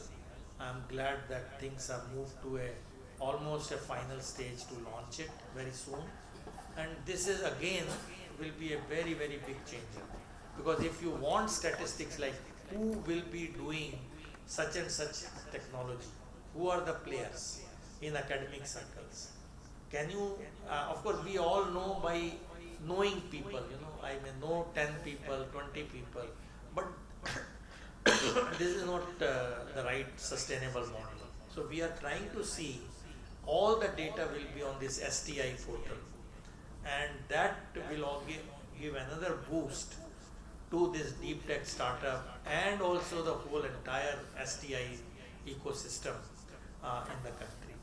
So this is again another initiative which we have taken under our office, and I'm sure it will go a long way. Now, I have a feeling that Karnataka will continue to lead the things, but you have to also think under academy, what are the future technologies where you want to be ready? So you have to think, really brainstorm it, where you can really have a very high quality human resource through our education system, which will become relevant, let's say 5 years down the line. India was lucky in 1990 when this IT requirement came up. We were just there, our people were there. We jumped into it, and it made a difference in Indian economy. You know the story. But that is because people had invested their effort in the teaching and training and small ways to do it. How long can you take solace in that? You can't. So you have to, as an academy, as a think tank, you have to see how to be ready, how to be ahead of the curve. That's the name of the game, which advanced nations do it. So this is where you need to brainstorm among your fellowship, again, where 1 or 2 or 3 things, not all, you can't do everything. 1 or 2 or 3 things where you can. So if I have to think off my cuff, supposing. Now one technology which you have all been hearing is quantum technologies. Everyone, you go to anyone, they think quantum is the name of the game. Of course, quantum can fly an aeroplane, I don't know, but maybe that also. But quantum is the game. Now, question is, are we ready for it? Honest answer is much, much more to be done. Because quantum computation, for example, supposing you want to do quantum computation, that's not something which you can just do tomorrow by opening a shop in the garage. Of course, garage shops always become billionaires, not that. But in honesty, you don't have people. So you have to prepare right now, and this is a technology which will not wait for us. It's not a thing which may happen or which may not happen. No, may not happen stage is over. So there is a complete agreement. This future will have to be. So you have to think, what can you do as academy to prepare people? So I'm glad that Karnataka government has identified some seed money and given it. I think the project is with ISC, if I'm not wrong. It's a very small starting point, but you have to really see how to take it to colleges, not only the top institutes. You have enormous number of engineering colleges. You have huge young people who are aspirational. How can we do that? So the effort which your Karnataka government has made a seed money is good, but much more needs to be done. So that is one thing which you may keep in mind, that future will not wait for us. Quantum is here to stay, whether it is our liking or not liking. I'm not saying classical computation will be replaced. Nobody is saying that. It will have its own place. But there will be a huge market, huge intellectual space for quantum. So you have to be seeing how Karnataka prepares for it. So this is what I meant. The academy think tanks should really see whether how you can put yourself above others. Other thing which is, again, I'm sure all of you know about it, and I have been interested for some time in this, whether Karnataka is ready or whether enough is done, which is still in the very initial stages, which you will call metaverse. Metaverse actually is a combination of many things. You have the augmented reality, you have the virtual reality, you have the blockchain, you have IoT. All this is put together and you can really create a huge wonder, which I recently had a demonstration, where you create your digital twin, for example, one application, not all. Question is, how can you leverage that for your state, your industry, and so on. So it's not something now a science fiction. 20 years back it was a science fiction. But already if you Google it, in the last conference, Navkant will be knowing it, that the South Korea has already launched a Seoul digital world, a digital Seoul, the double of that, not duplicate, the twin of that. So one city has already launched with all the facilities and so on. So I'm just saying, at least I can see these two areas which are very much in their infancy. Question is, can academy do something to put its resources together, intellectual resources more than anything else, and really take our youngsters on this futuristic path. So I'm sure there will be many areas. I'm not the one to tell you about biological science because I don't come from that domain. But I can see that again, how will you make future vaccine ready? mRNA platform is probably one, but are there other platforms? We don't know. That's what people have to say that. So what I'm trying to say, that there is an enormous scope here for the academy to be in the leadership role of intellectual growth of the state. This is where you can make it, because this is where you will be remembered also. Of course, nobody will remember you for the degrees. I'm sure a lot of you will have problems where to keep the degree at home, because at this age we are all saturated with all our this thing. So half joking, but it's very important. Degree is important, I'm not saying that. But think about it. How can you make a lasting difference to the academy? That's what I think when we all depart or whatever place, we should have that sense of satisfaction. Look, I could do that. So this is something all of you have to introspect and then come together, because alone you cannot do it. I am telling you. This is not something which one or two people can do. No. One can do it, I am not saying you can't do, but it does not make a impact. It does not scale up things. Academy can scale up. This is where the strength of academy lies, to bring all of you together. And my hope is Karnataka will continue to lead and show the path of S&T power to the entire country and world. It's no longer now country, it's all a global village, we know that. So all that is possible, and that's where academy, I'm sure, will play a role. So thank you once again for having me here, and I appreciate your patience to be here now, and thank you once again. Nice.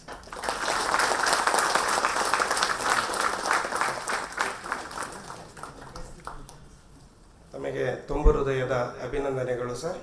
ಈಗ ಕೊನೆಯದಾಗಿ ತಮಗೆಲ್ಲರಿಗೂ ವಂದನೆಗಳನ್ನು ಸಲ್ಲಿಸಲಿದ್ದಾರೆ ನಮ್ಮ ಅಕಾಡೆಮಿಯ ಮುಖ್ಯ ಕಾರ್ಯನಿರ್ವಾಹಕ ಅಧಿಕಾರಿಗಳಾದ ಡಾಕ್ಟರ್ ಎಂ ರಮೇಶ್ ಅವರು.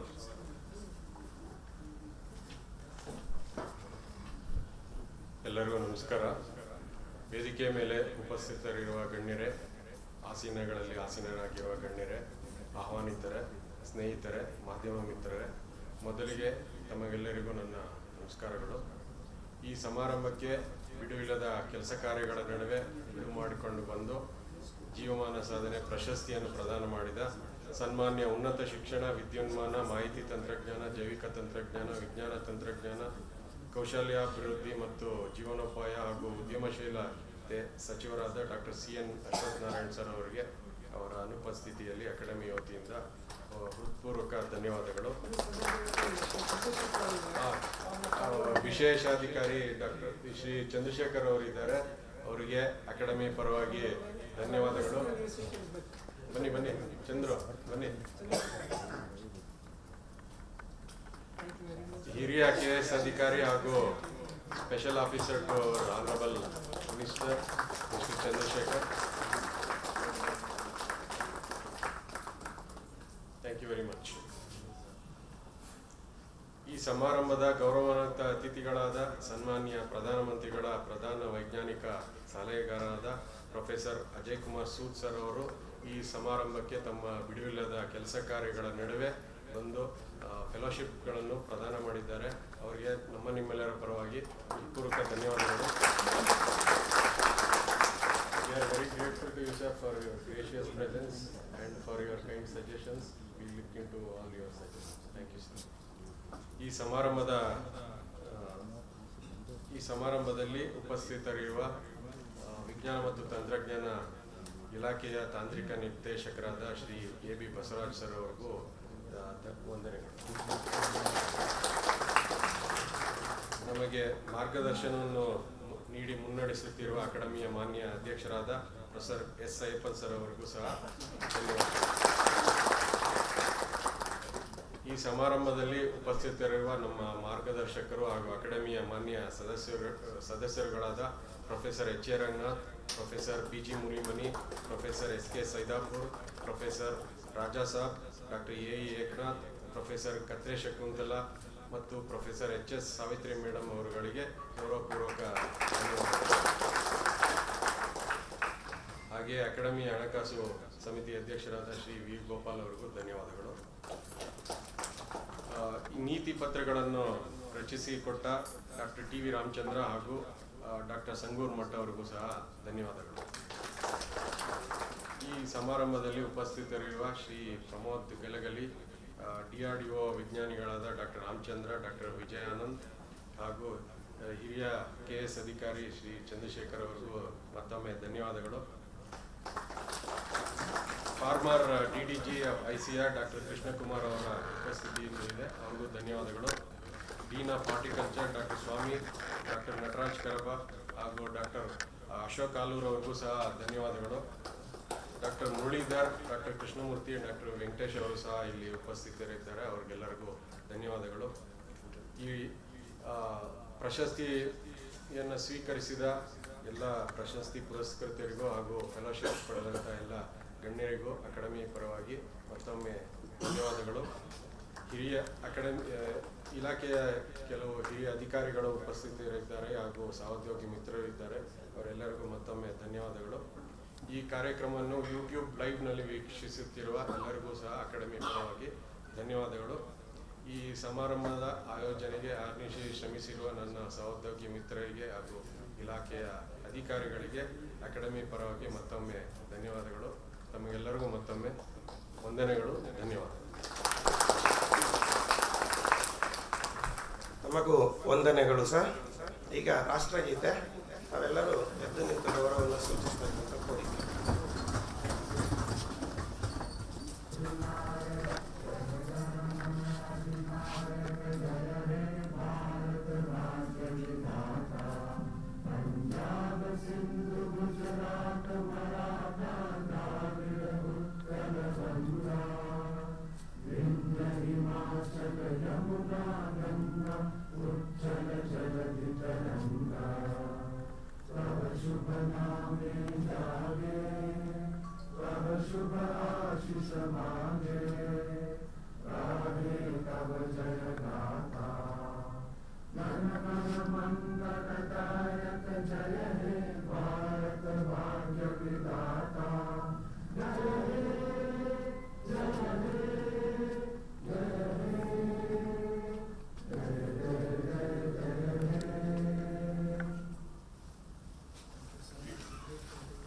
ತಮಗೆಲ್ಲರಿಗೂ ಮತ್ತೊಮ್ಮೆ ಧನ್ಯವಾದಗಳನ್ನು ಸಲ್ಲಿಸುತ್ತಾ ನಮ್ಮ ಅಕಾಡೆಮಿಯ ಎಲ್ಲ ಕಾರ್ಯಕ್ರಮಗಳಿಗೆ ತಮ್ಮ ನಿರಂತರ ಸಹಕಾರವನ್ನು ಕೋರುತ್ತಾ ತಮಗೆಲ್ಲರಿಗೂ ಉಪಹಾರದ ವ್ಯವಸ್ಥೆಯನ್ನು ನಮ್ಮ ಕ್ಯಾಂಟೀನ್ ಆವರಣದಲ್ಲಿ ಮಾಡಲಾಗಿದ್ದು ನಮ್ಮ ಆತಿಥ್ಯವನ್ನು ಸ್ವೀಕರಿಸಬೇಕೆಂದು ತಮ್ಮಲ್ಲಿ ಮನವಿ ಮಾಡಿಕೊಳ್ಳುತ್ತಿದ್ದೇವೆ. ಜೈ ಹಿಂದ್, ಜೈ ಕರ್ನಾಟಕ.